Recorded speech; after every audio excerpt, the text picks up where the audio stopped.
Hello class.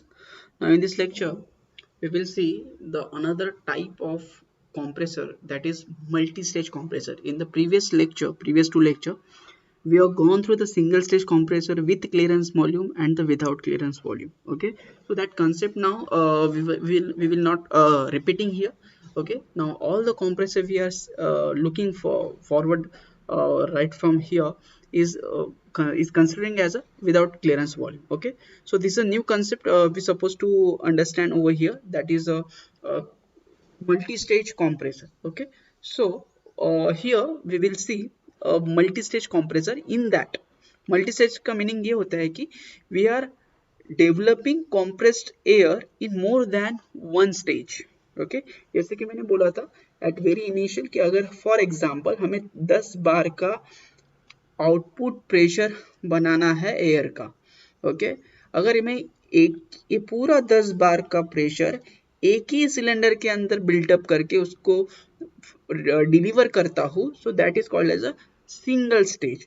अगर मैं यही 10 बार दो स्टेजेस में बनाता हूँ, फॉर एग्जांपल ये एक सिलेंडर है, इसमें अगर मैंने 6 बार तक प्रेशर बनाया और वही 6 बार का एयर मैंने दूसरे सिलेंडर को ट्रांसफर किया और उस दूसरे सिलेंडर ने वो 6 बार को फर्दर प्रेशराइज करके 10 बार का आउटपुट दिया यहाँ से. सो मैंने दो स्टेजेस में 10 बार इतना एयर अचीव किया, 10 बार इतना, बट स्टेजेस कितना किया मैंने? दो स्टेज, सिंगल स्टेज पहला स्टेज और ये दूसरा स्टेज. सो दो स्टेजेस में हो सकता है मैं 3 स्टेज भी यूज करूं.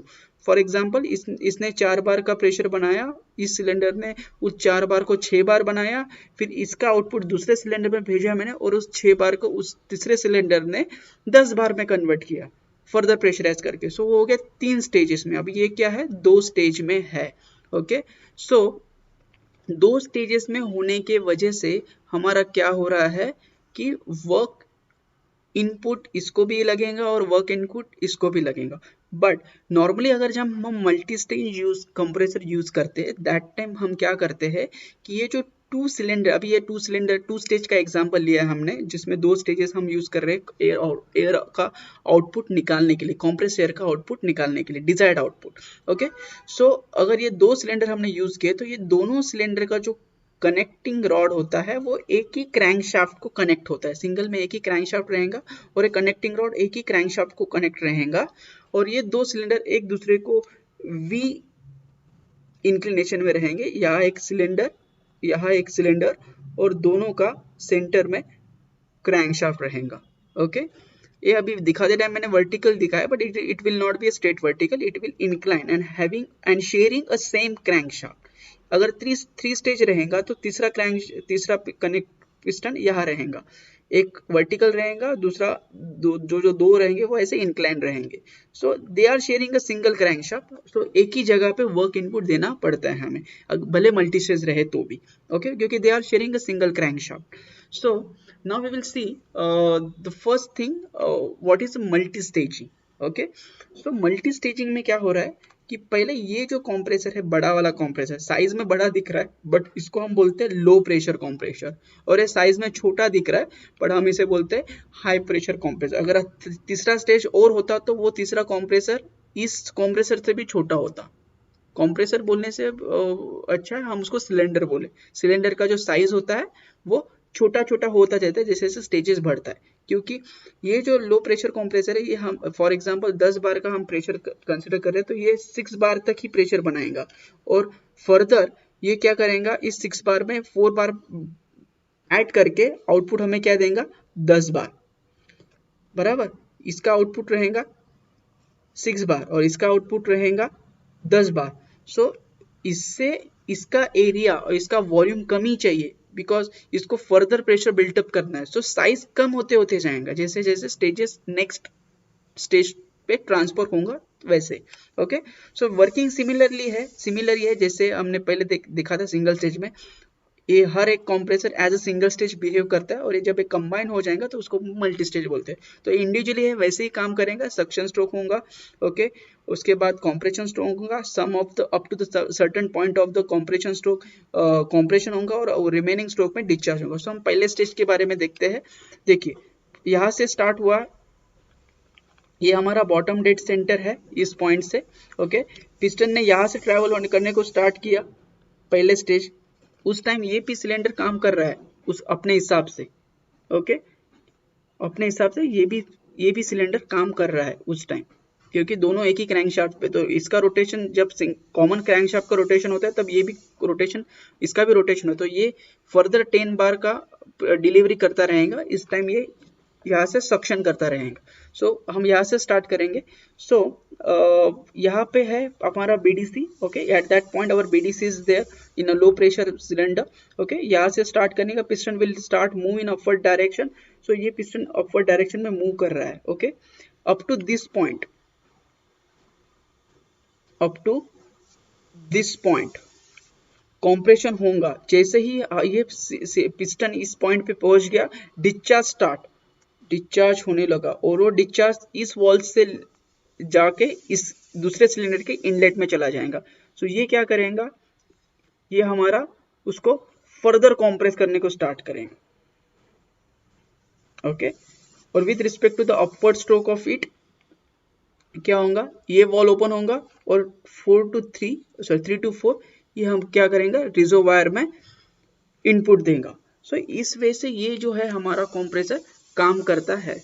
ओके, सो इसका जब डिलीवरी होगा तब इसका सक्शन रहेगा। जब इसका डिलीवरी रहेगा, किसका, इस कंप्रेसर का जब डिलीवरी रहेगा तब इसका सक्शन, मतलब यहां तक आया इस पॉइंट पे। ओके, 2 to 4A ये जो है वो डिलीवरी करेगा। 2 to 4A ये कंप्रेसर डिलीवरी करेगा। बट यही कंप्रेसर यहां से लेके नीचे ट्रैवल करेगा 4A to 2A, फिर ऊपर जाएगा, फिर यहाँ आएगा। सो यहाँ जो 3 to 4 होगा वो इसका डिलीवरी होगा रिजर्वायर में। ओके, थोड़ा कॉम्प्लिकेटेड है, अंडरस्टैंड, थोड़ा फोकस किया तो समझ में आ जाएगा क्या हो रहा है। पॉइंट 1 to यहाँ तक कॉम्प्रेशन हुआ। जैसे ही पिस्टन इस पॉइंट पे पहुंचा, ये वाला, ये इसका डिस्चार्ज स्टार्ट करेगा और वो डिस्चार्ज रहेगा 2 to 4A यहाँ तक।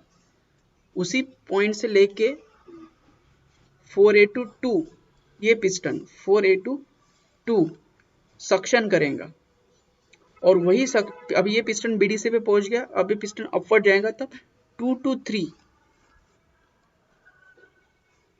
Up to this point 2 to 3 फिर कॉम्प्रेशन करेगा, और यहाँ से लेके यहाँ तक दैट इज 3 to 4 डिस्चार्ज करेंगे रिजर्वायर में। ओके, सो ये इस वे से ये एक दूसरे के साथ कोऑर्डिनेशन के साथ, एक दूसरे के कोऑर्डिनेशन के साथ, इसका डिलीवरी तो इसका सक्शन। ओके, इस कोऑर्डिनेशन के साथ ये एक दूसरे के साथ काम करते हैं और स्टेजेस में एयर कंप्रेस करते हैं। मतलब ये 6 बार, तो ये रिमेनिंग जो 4 बार है वो बिल्डअप करके आउटपुट 10 बार देंगे और वो रिजर्वायर में जाएगा।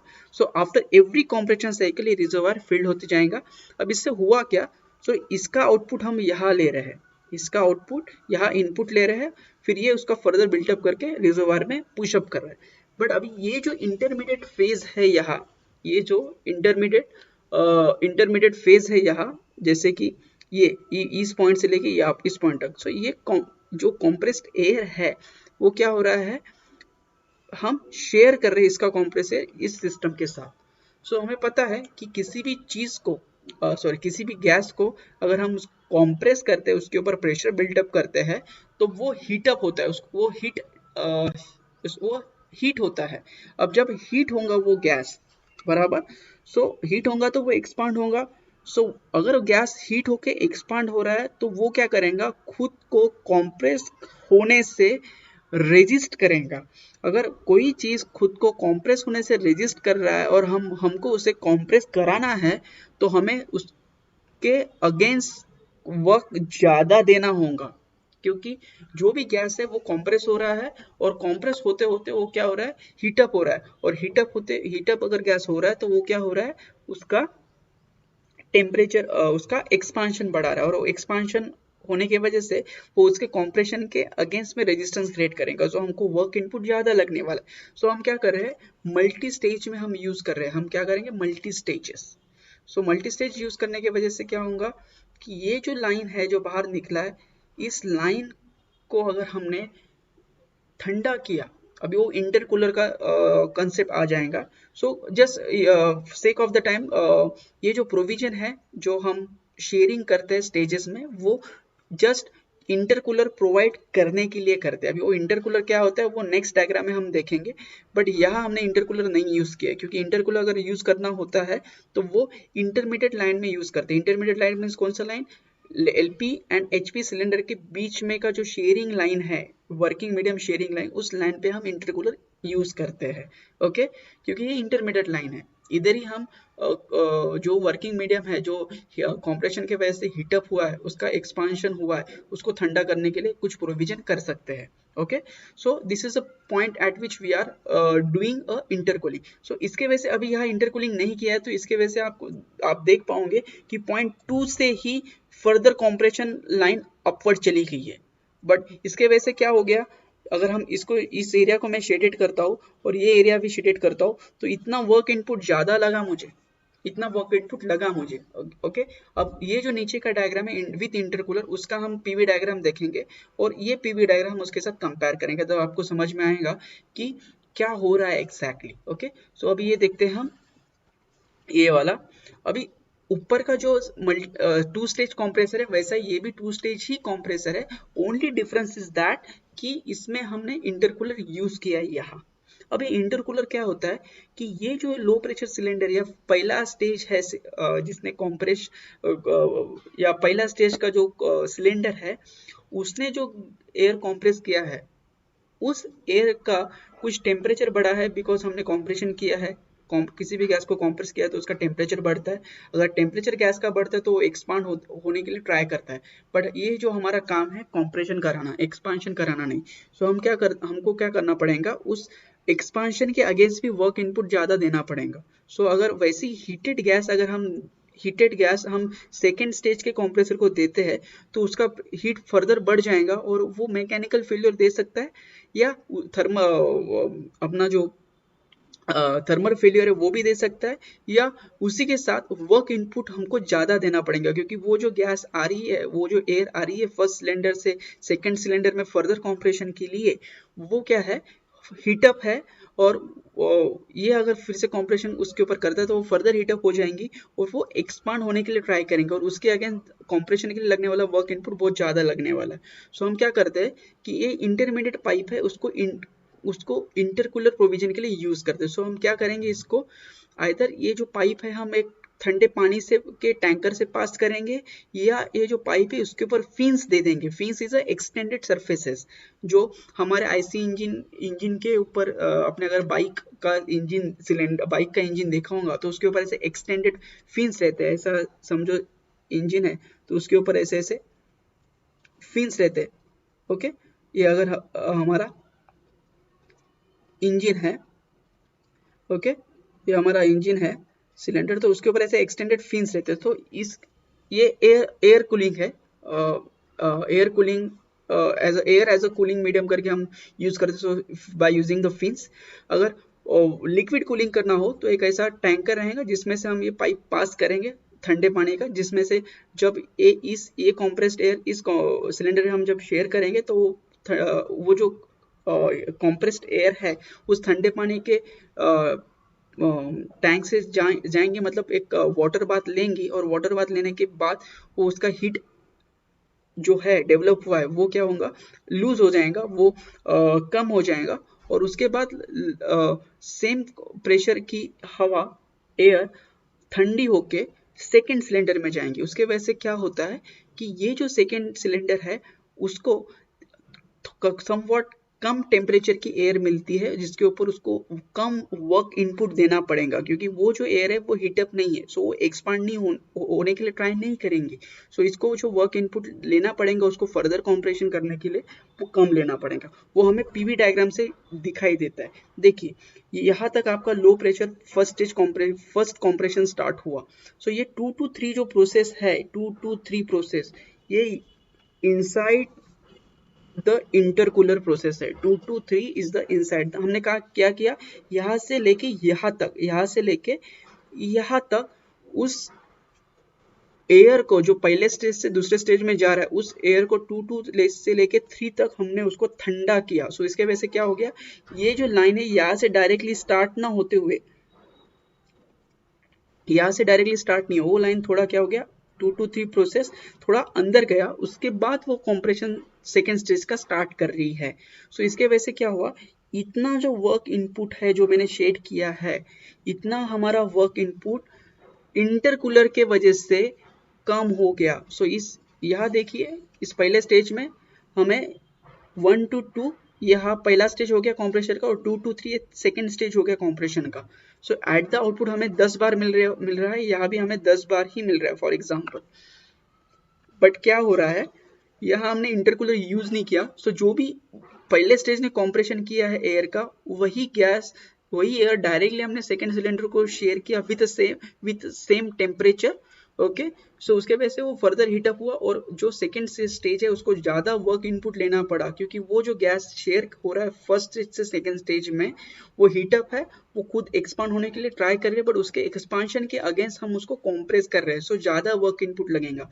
बट इस विथ इंटरकूलर में हमने क्या किया, फर्स्ट स्टेज का गैस सेकेंड स्टेज में शेयर करने से पहले उसको ठंडा किया बाय यूजिंग इंटरकूलर। सो वो वाटर बाथ भी हो सकता है, या by using fins extended surface air cooling भी कर सकते हैं।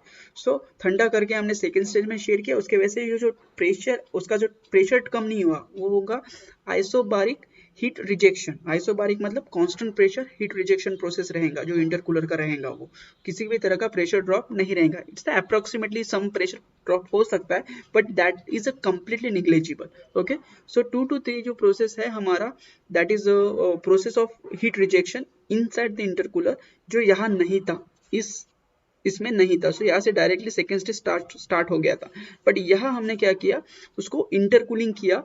ओके, 2 to 3 प्रोसेस में वो इंटरकूलर होने की वजह से वो थोड़ा प्रोसेस अंदर चला गया, और मतलब थोड़ा टेम्परेचर कम हुआ। सो वर्क इनपुट जो सेकेंड सिलेंडर का लगने वाला है, वो इतना जो मैंने एरिया शेड किया उतना कम लगने वाला, नहीं तो ये स्टेट सेकेंड स्टेज स्टार्ट होता, बट ये क्या हो गया, ठंडा हुआ, उसके बाद ऊपर ट्रेवल हुआ है। ओके, सो अगर मैंने एरिया शेडेड किया,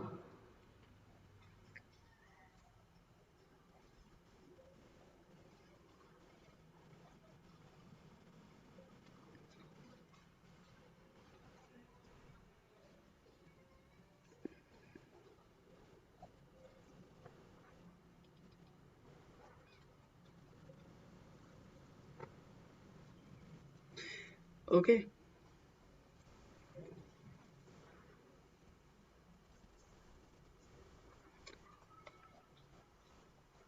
अपना इतना ही एरिया हमें एज अ वर्क इनपुट लगने वाला है, बाकी जो इतना जो एक्स्ट्रा एरिया है वो नहीं रहेगा, इतना वर्क इनपुट हमें कम लगेगा due to the multi staging and intercooling.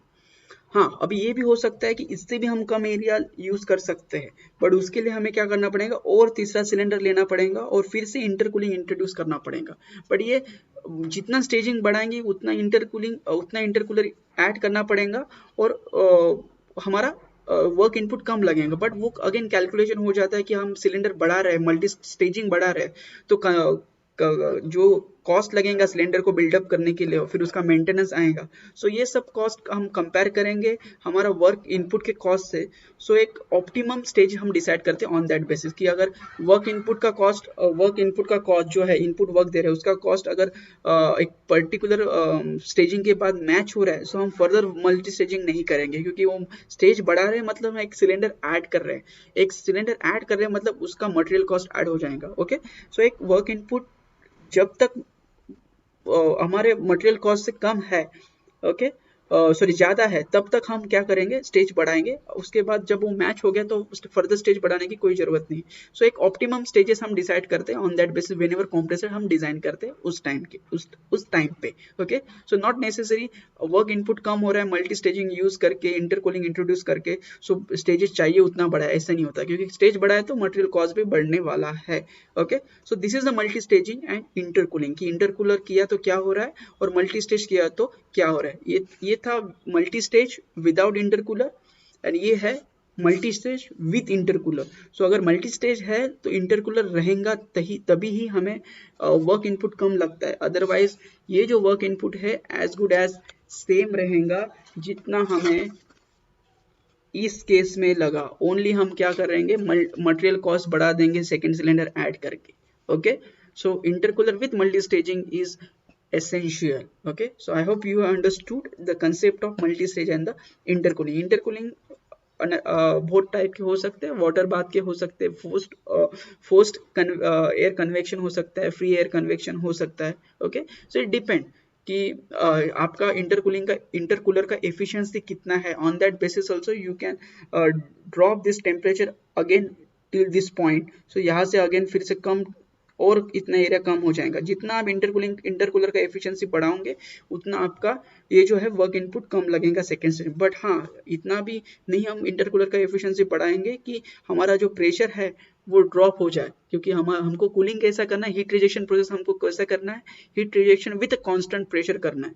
सो पूरा टेम्परेचर निकाल लिया हमने, उसको पूरा ठंडा कर दिया 0 डिग्री सेल्सियस या समवट 1 डिग्री सेल्सियस, तो प्रेशर मेंटेन नहीं रख पाएंगे. So up to certain temperature ही हम उसको कूल कर सकते हैं. उसके फर्दर हम उसको कूल करने गए तो प्रेशर ड्रॉप हो सकता है. सो कूलिंग भी ऑप्टिमम रहता है. ऐसा नहीं कि इंटरकूलर का एफिशिएंसी बढ़ा दिया तो डायरेक्टली एफिशिएंसी बढ़ जाएगा, नहीं. अगर हमने उसको इंटरकूलर को 100% एफिशिएंट कर दिया सो हमारा प्रेशर ड्रॉप होगा. सो इसका जो वर्क रहेगा पहले स्टेज का वो पूरा नल हो जाएगा क्योंकि प्रेशर ड्रॉप हो गया. ओके, सो प्रेशर मेंटेन रख के, कांस्टेंट रख के हमको कूल करना है जितना हम कर सकते हैं. ओके, उसके बाद हम उसको सेकेंड स्टेज में इंट्रोड्यूस करते हैं. उसके बाद सेकेंड स्टेज को फर्दर प्रेशर बिल्डअप करके रिजर्वायर में इंजेक्ट करता है. सो this is a multi staging with the intercooler. Thank you.